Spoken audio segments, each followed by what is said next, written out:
तो कैसे हैं दोस्तों। सॉरी, तो केले मिनाटी का वीडियो देख लिया था। ठीक है, आज हम बात करने वाले हैं कोविड-19।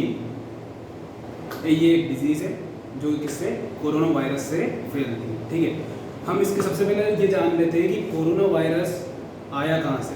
ठीक है, तो आज का वीडियो एक ऐसे टॉपिक के बारे में है जिसका नाम और जिसका काम। ठीक है, आज पूरा भारत क्या, पूरे विश्व का बच्चा जानता है। जैसे कि हम जानते हैं, कोई भी ऐसा बच्चा या कोई भी ऐसा बड़ा बूढ़ा नहीं होगा जो इस बीमारी के बारे में, इस महामारी के बारे में अभी तक नहीं जानता हो। ठीक है, तो आज हम बात कर रहे हैं कोविड-19 जो कि कोरोना वायरस से फैलता है। ठीक है, सबसे पहले हम इसके टाइप्स की बात कर लेते हैं। कोरोना वायरस एक ग्रुप ऑफ वायरस है।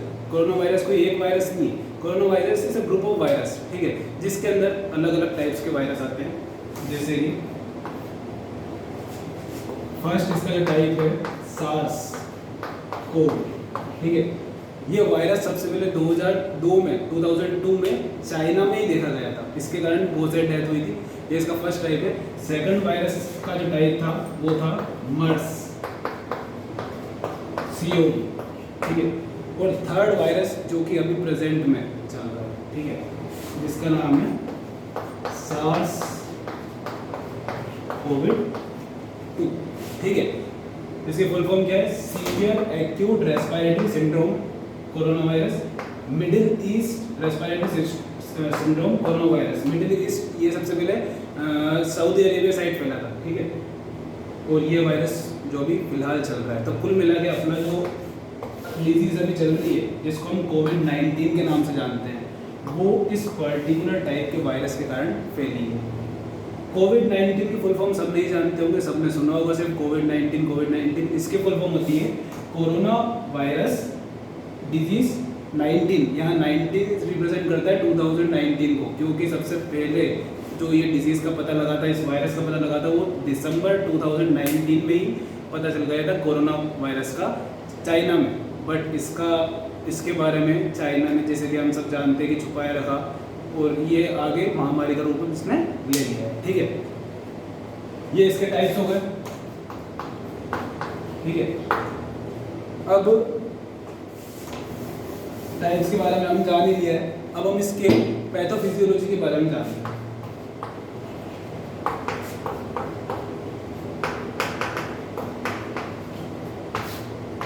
पैथोफिजियोलॉजी क्या होती है, कोई भी वायरस का ट्रांसमिशन का एक्ट क्या है, या ट्रांसमिशन का तरीका क्या है, या फिर सबसे पहले वो ट्रांसमिशन हुआ तो वो कहाँ से कहाँ पे, उसकी स्टेजेस। एक तरीके से अपन पैथोफिजियोलॉजी मतलब समझ सकते हैं कि वायरस की स्टेजेस क्या है, आगे कैसे फ्लो कर रहा है, आगे कैसे प्रोसेस कर रहा है वो। ठीक है, तो सबसे पहले हम देखते हैं सार्स कोव-19। ठीक है, सॉरी, सार्स कोव-2 ये वायरस का टाइप था। ठीक है, इसके कारण ये किसी भी इंसान को मान लेते हैं अपन इन्फेक्ट करा इसमें। ठीक है, उसके बाद सबसे पहले ये अपने अपर रेस्पिरेटरी ट्रैक्ट में जाएगा।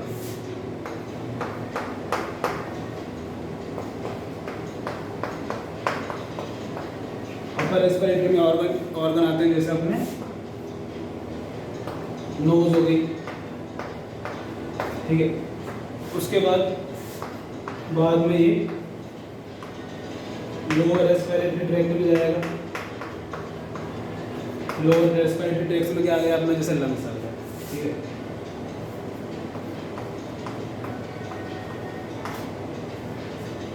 लोअर रेस्पिरेटरी ट्रैक्ट में जाने के बाद आगे क्या होगा, आगे जो इसकी पैथोफिजियोलॉजी है, उसके बाद क्या होगा, ये अगर अपने लंग्स में पहुंच चुका है ये। ठीक है, अब ये निमोनिया में डेवलप हो जाएगा, निमोनिया में कन्वर्ट हो जाएगा।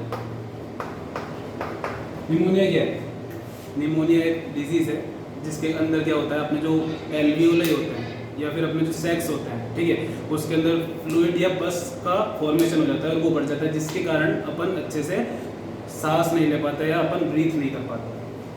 फाइनली निमोनिया के कारण क्या होगा, respiratory failure and then death.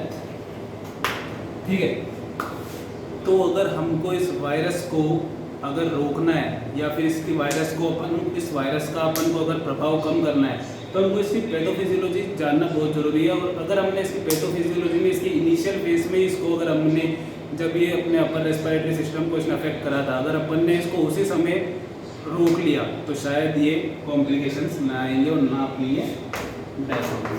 ठीक है, ये थी इसकी पैथोफिजियोलॉजी। ठीक है, अब अपन बात करते हैं कॉमन साइन एंड सिम्टम्स जो इस डिजीज में आते हैं।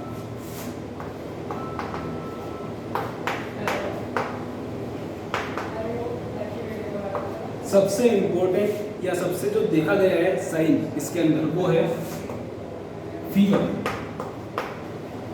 More than 100 degree Celsius.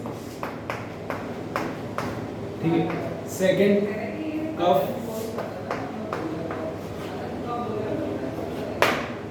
Third जो है वो है सोर थ्रोट, इसके अंदर गले के अंदर बहुत ज्यादा दर्द होता है।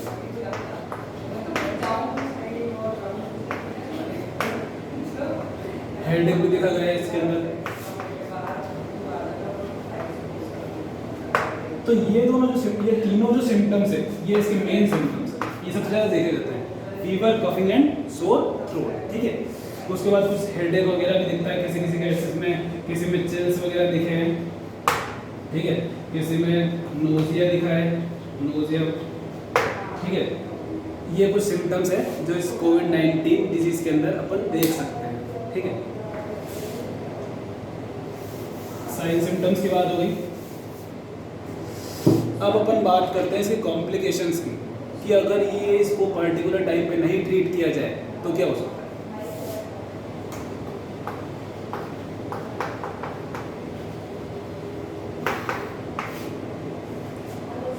अपना इम्यून सिस्टम सबसे जो इस बीमारी में लड़ने के लिए सबसे जो इम्पोर्टेंट चीज़ है वो है अपना इम्यून सिस्टम। अगर अपन अपना इम्यून सिस्टम स्वस्थ रखेंगे, अपना इम्यून सिस्टम अगर हेल्दी होगा तो किसी भी इन्फेक्शन से अपन अच्छे से आसानी से हैंडल अपन उसको कर सकते हैं, उसको अपन ट्रीट कर सकते हैं। क्या होता है कॉम्प्लिकेशन में, जब अपन को ये सार्स कोविड-2 अटैक करता है तो अपना जो इम्यून सिस्टम होता है वो एक टाइप की प्रोटीन रिलीज करता है जिसका नाम है साइटोकाइनिन। ये एक टाइप का क्या है, प्रोटीन है जो कि अपने ब्लड में रिलीज होता है। ठीक है, और ये जो साइटोकाइनिन प्रोटीन होता है ये अपने जो हेल्दी टिश्यूज और जो अपने सेल्स होते हैं उनकी डेथ का कारण बनता है। मेनली इसके अंदर से जितने भी अपने ऑर्गन्स हैं, जैसे लीवर हो गया, लंग्स हो गए, अपने दूसरे जो ऑर्गन्स हैं वो इस सबसे डैमेज होते हैं। कारण सिर्फ एक है, साइटोकाइनिन, जो किसके द्वारा रिलीज हो रहा है, अपने इम्यून सिस्टम द्वारा। ठीक है,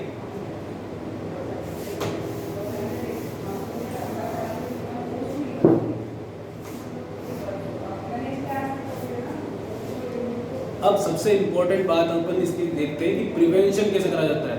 ये आपको जानना बहुत जरूरी है। हम इस बीमारी से कैसे बच सकते हैं। सबसे इम्पोर्टेंट जो चीज़ है इसके अंदर वो है अपन को वॉश हैंड्स रेगुलरली, किसी भी सोप से या किसी अल्कोहल बेस्ड सैनिटाइजर से अपन को अपने हाथ जो है वो डेली वॉश करने चाहिए, या वो कंटिन्यू हर आधे घंटे 1 घंटे के अपन को टाइम पीरियड के बीच में अपन को अपने हैंड वॉश करना है। ठीक है, सेकेंड जो इसका मेन प्रिवेंशन है, प्रैक्टिस सोशल डिस्टेंसिंग। अपन को कम से कम मिनिमम 6 फीट की दूरी बनाए रखनी है। अगर अपन कहीं पहली बात तो अपन को अगर ज़रूरत ना हो तो अपन को बाहर ही नहीं निकलना। अगर अपन को कोई इंपॉर्टेंट काम भी है तो अपन को मिनिमम 6 फीट की डिस्टेंस दूसरे लोगों से बना के रखनी है। ठीक है, थर्ड जो इसका प्रिवेंशन है, कवर माउथ विद मास्क। ठीक है, अपन को अपना कहीं भी अगर अपन भीड़ भाड़ वाले इलाके में जाते हैं तो अपन को अपना माउथ अच्छे से कवर करना है। अपन किसी कपड़े वगैरह से भी कर सकते हैं या अपन किसी मास्क वगैरह का भी यूज कर सकते हैं। ठीक है,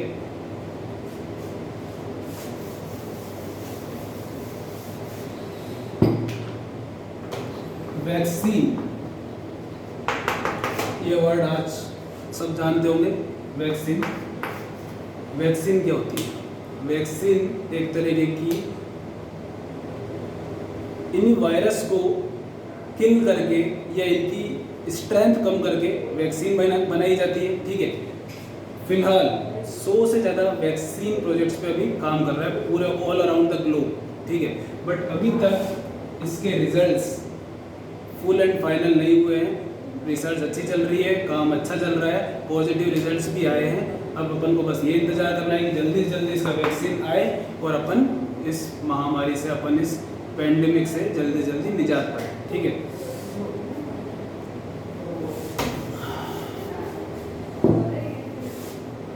अब बात आती है सबसे अच्छी चीज़ की, सबसे बढ़िया बात, या अपन यूँ बोल सकते हैं कि अपन को, अगर अपन को कोरोना वायरस से अफेक्ट नहीं होना है तो अपन क्या कर सकते हैं, ठीक है।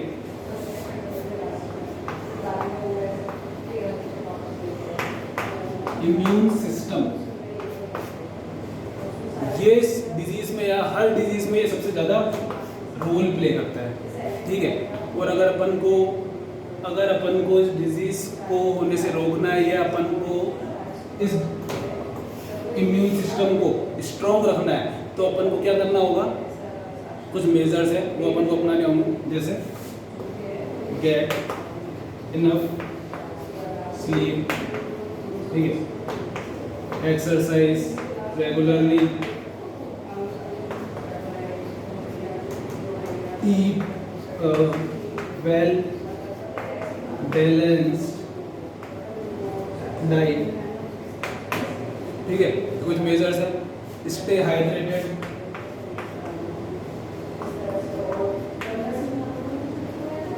पानी की कमी नहीं होने देनी, सबसे इम्पोर्टेंट बात है, ठीक है। ये कुछ मेजर्स है। स्लीप अच्छे से, अपन को सोना बिल्कुल अच्छे से, ठीक है, कम से कम 8 घंटे सोना है। वैसे ही लॉकडाउन चल रहा है, सोने का ही काम है। ईट well balanced diet, exercise regularly, exercise वगैरह योगा वगैरह अपन कर सकते हैं। स्टे हाइड्रेटेड, ठीक है।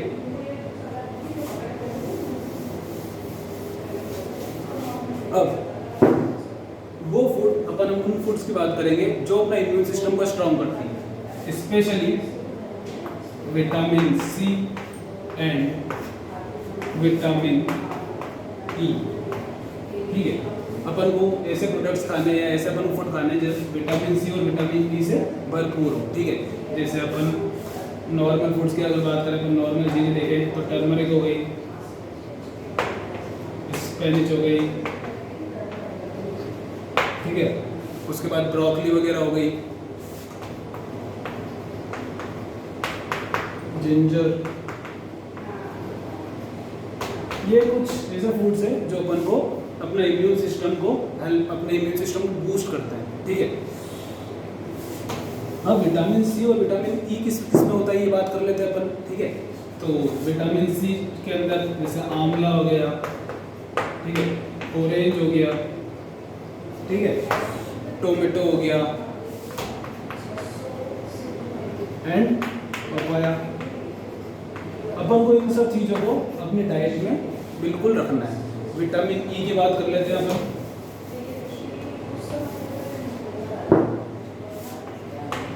विटामिन ई रिच फूड्स जैसे आलमंड्स हो गए, पीनट्स हो गए, ठीक है, ऑलिव ऑयल हो गया, ये सब आपको अपन को अपनी डाइट में बिल्कुल रखने हैं।